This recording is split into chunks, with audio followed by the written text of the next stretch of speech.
Hey there YouTube, this is GIRzilla. How are we all doing? So while my thumb is still recovering, I thought I'd try and get some content up of a game that a couple of people have asked for. And it's something that I can play without having to use my thumb, which is pretty handy. So we got Civilization 5, Gods and Kings edition here, or Gods and Kings expansion included. Yeah, for those that don't know, it's a bit of a strategy type game where you build up your civilizations, customize their, the policies, and now with this one, the religions and things like that. As well as, you can wage war, win the game in many different ways. You've got like your sort of cultural victory, scientific victory. What do they call the other one? The one where basically you kill everyone. I always forget those. And then there's time-based and things like that as well. So there's lots of different ways to win it, lots of different ways you can go. It's a really interesting game in terms of its replayability. Basically because, every map is randomly generated, and every map is different as a result. So yeah, pretty awesome in that sense. You don't really know what you're going to get, and you don't necessarily know. Well, it changes every time in terms of how you start. You may not get the same resources or the best resources, and sometimes you're just going to make do and get going. So it's very interesting in that sense. There's just epic randomness amongst it. So anywho, alright, so we'll have a look at this. Now, I'm not going to go quite as big a game as this, because we're going to go on a hard difficulty, just to see how to sort of go around that. So this Let's Play is going to be sort of partially a Let's Play and partially a bit of a guide on how to go about the game on some of the harder difficulties. Now, I think for this one we won't go all out. We'll go Emperor. Emperor can be pretty tough. Now, as you see there, the AI is going to get some advantages. So I believe what it usually is they get some pretty big resource bonuses to start off with, which really helps them to build their armies and their cities quite quickly, and that can be quite the pain indeed. So let's have a look. You'll see, yeah, the computer will be extremely aggressive in this instance. They're probably going to try and kick our ass pretty quickly. So let's have a look. The pace, I think we'll go for standard. Just so we see how this one goes. Map type, yeah, I'm happy with random. Oh, okay, this has got something that I did before, as Guardians and such. Okay, yeah, let's do that. And then in terms of race, now, yeah, or civilization, there are so many options to go with. Now, just thinking, it's tough to say. I mean, you don't always know what you're going to get to start off with. So it's hard to say which one is sort of going to be best. I would say the Greeks are quite good. Where are we? Up here. Mainly because I find on the harder difficulties, one of the better ways to survive and really boost your growth in several different ways is to work with a city-state. Definitely something that's quite handy, and they do have this advantage here where it degrades at half and recover at twice the normal rate, which is pretty handy. And on top of that, their companion cavalry is pretty decent, and their hoplite as a spearman are pretty good. And you'll see, yeah, in the harder difficulties, both I and computer tend to use horses quite a bit. So you want to have good defense, and I mean they're just a pretty decent overall unit. I mean, some of the other races, and I do tend to go for ones that include a building, because some of the buildings, like this one here, sucks that it doesn't say what it does here. I think that aids in food and production, off the top of my head, and maybe money. Those kind of advantages are pretty good also. One of the better ones, even off the top of my head, is, where are we? Yeah, the steel is quite good. That boosts, I believe, almost everything. And Ethiopians are quite good. They have quite a good combat bonus. This Safari unit is a kind of like a musketeer kind of thing. They sort of melee and shoot, and they're pretty tough. And I mean, their bonus is quite good. because if your civ has more cities, sorry, the opposing civ has more cities, you get a 20% bonus in combat, which is pretty big. And I mean, that's actually quite tempting to go with in this instance, because, yeah, like I said, harder difficulties, we're going to get, yeah, we're going to get hit pretty hard. So let's have a look. I mean, the Polynesians are quite good. Maori warrior, they're not that great. They're a bit better than your normal warrior. You get them early on. These Maui, I think you say it. Maui, they're not too bad. They give little bonuses, but the best part that these guys get is they can get over oceans and embark immediately, which means get into the water, which is may not sound like much, but for exploring and, you know, getting up all those ancient ruins early on, it's pretty handy indeed. What else we got? The Austrians are quite interesting. The coffee house is sort of okay. That mounted unit is pretty sweet. Don't really pay the Aztecs a lot, but they are always extremely aggressive, that's for sure. The French are reasonable. Babylonians are pretty cool. I like my ranged units in this game. They can, you know, be a pretty good way to, especially if you get swarmed, to peg enemies off, you know, before they get too close, and, you know, still allow you to expand to a degree. So this combination is always quite tempting to me.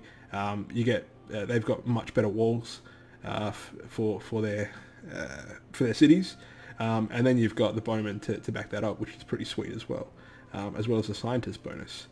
One of my favorites is probably the Japanese. They are pretty sweet with the samurai. The samurai, no matter how low their health is, they can just mow through enemies, which is pretty freaking awesome. It's just like their full strength whenever they're fighting, as it says there. Yeah, and that's pretty good. Or their attack is quite good. That happens with all their units. And then you've got, yeah, the Zero, quite a famous airplane from the old World Wars, which is pretty good. So we've got a lot of choices here. A lot of people like Theodora because religion is quite influential in this one. Yeah, I mean, with Gods and Kings, they brought it back. It was in the old civs, and basically, you know, religion can, if you have your own religion and it gets quite solid, it can, you know, help tip the balance of the happiness amongst your civilization, the money factor, culture factor, and yeah, even science, I believe, to a degree, if you have the right social policies. So religion is pretty powerful, and these guys get an extra belief. So what happens is when you found a religion, you can, and we'll see it a bit more later on, when you found one, you custom pick sort of the traits of that religion. So, you know, maybe they worship pagodas, maybe if you have a certain amount of followers, your production in the city will go up, or you'll get more gold for the followers. So there's lots of interesting little things like that. And these guys get an extra one, so, you know, the more the better. And these guys, yeah, that's a pretty good unit there, a mounted unit, and that boat, I believe, is quite good. I think it's quite good at capturing enemy ships and attacking cities. So as you can see, we've got a buttload of choice. Now, what to go with? I think we're going to go with something aggressive, because that way, yeah, we're either going to go down in flames or we're going to do really well. So I'm kind of tempted to go with the Ethiopians just to get that bonus, because I think that these guys are going to be quite aggressive. I mean, it's going to be a while till we get these. We need gunpowder and things like that. But I think we're going to try that out. So let me just change this. We shall be. Don't know why that's all stayed like that, but who cares? Let's just go with it. All right, and yeah, we'll keep that one. So these are the other settings that I was mentioning before. So you can add civilizations if you wish to. You can turn these on and off. So I don't always go with time. I prefer to win, you know, outright in a way. So that's an option as well. You can make max turns, save policies. Like normally when a policy comes up, you have to use it, but you can change that. Espionage is something that's new with Gods and Kings, or back in Gods and Kings, I should say. So, you know, you can play with all these sorts of things, but we're going to leave it as is. 16 city-states. So like you can see there, 8 civs, 16 city-states. It's worth making friends in this game, that's for sure. So, alright, let's get into this and let's see what happens. Blessings be upon you, honorable and righteous Emperor of Ethiopia. Haile Selassie.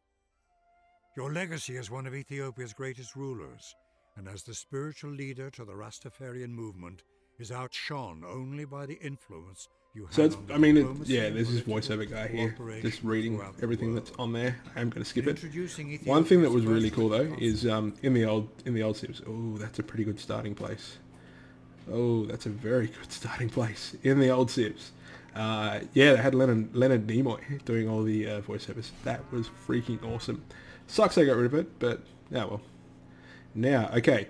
Now the reason why this is such a good spot is because one thing that I recommend for players when you start to play on the harder difficulties, your city defense, like I said, the computer is going to be very aggressive.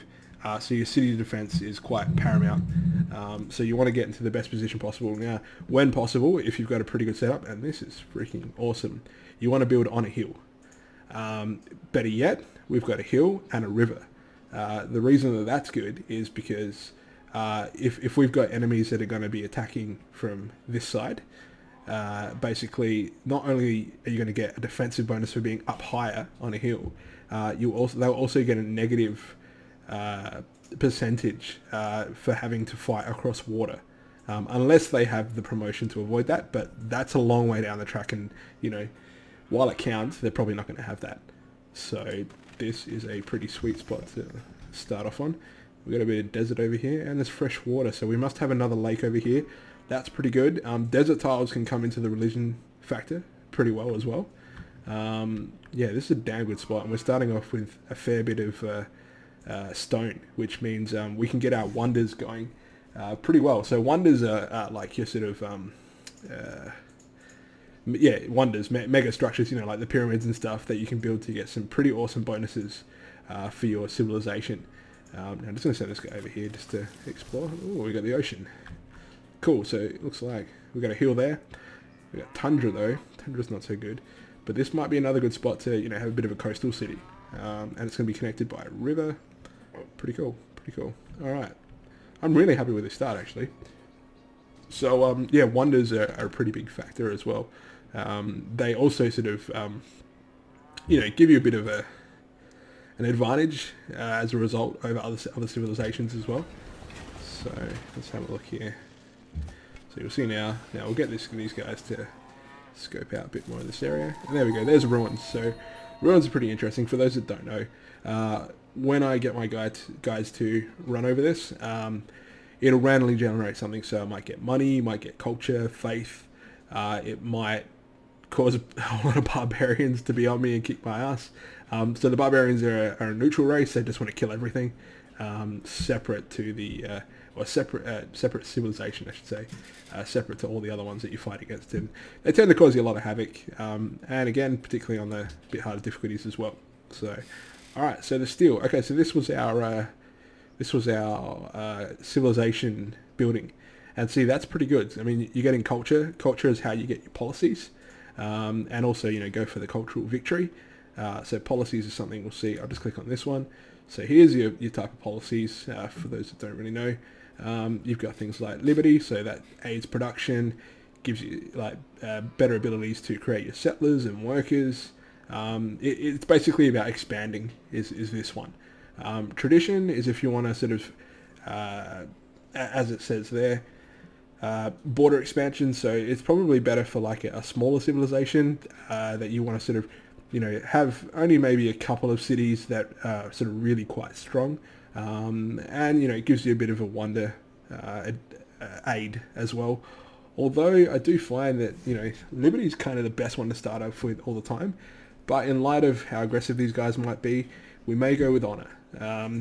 It's not the greatest early on, but as you work your way down, I mean, here you get happiness and culture from garrison units, so units defending cities, more experience, and then this was probably the best one, upgrading units.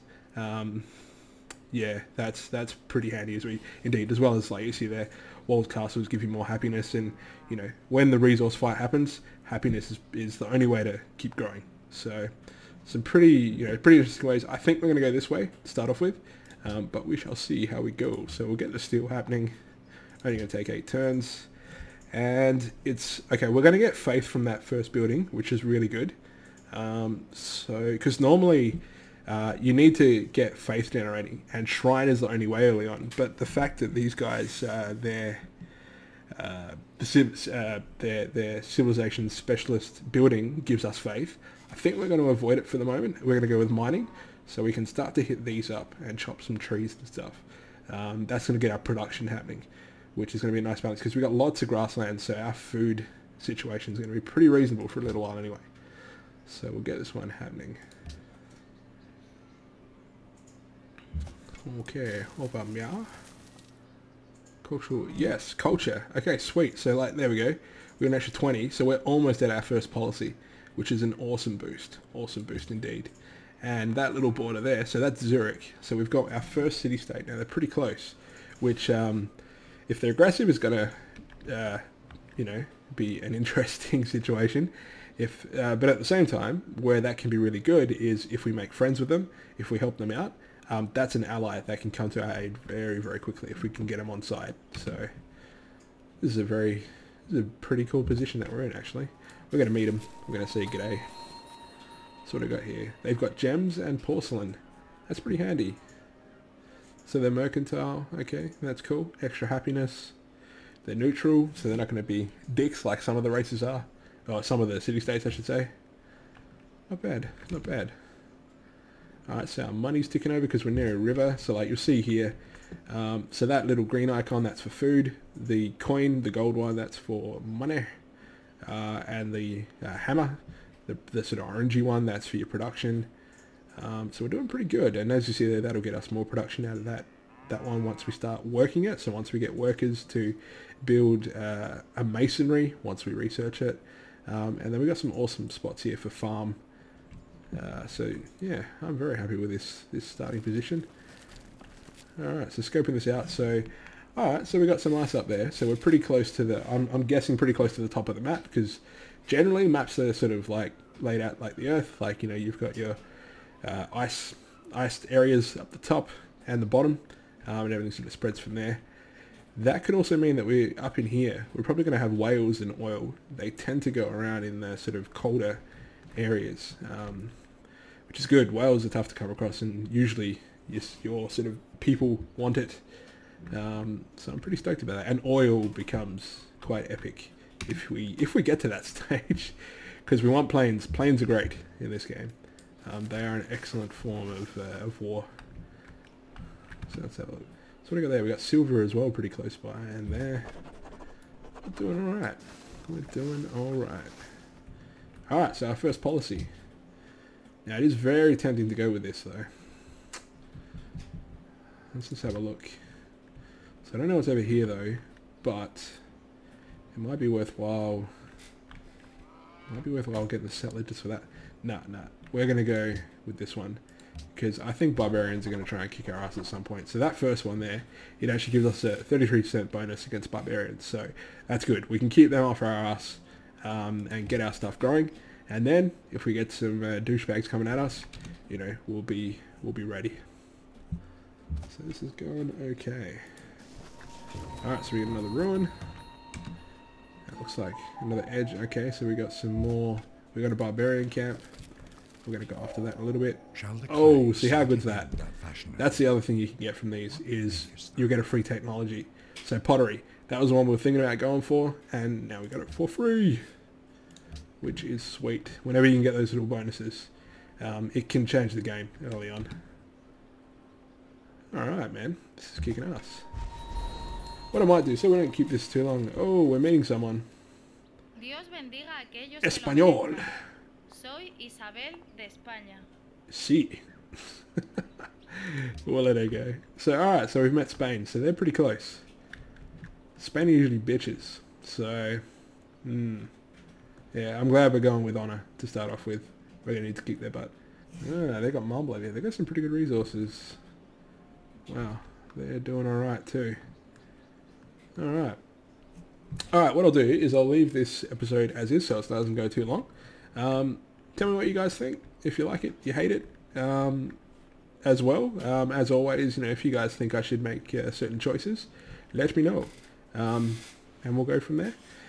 So hopefully this has been interesting to some of you guys. So many people ask it, and yeah, it's a game that I love, so I thought I'd get it out there. And we'll have the next episode coming up shortly. I'll make another one just so we get a bit more flavour. It's a pretty slow start, as you can see there. Thanks for hanging out, and I'll see you guys very soon. See you guys.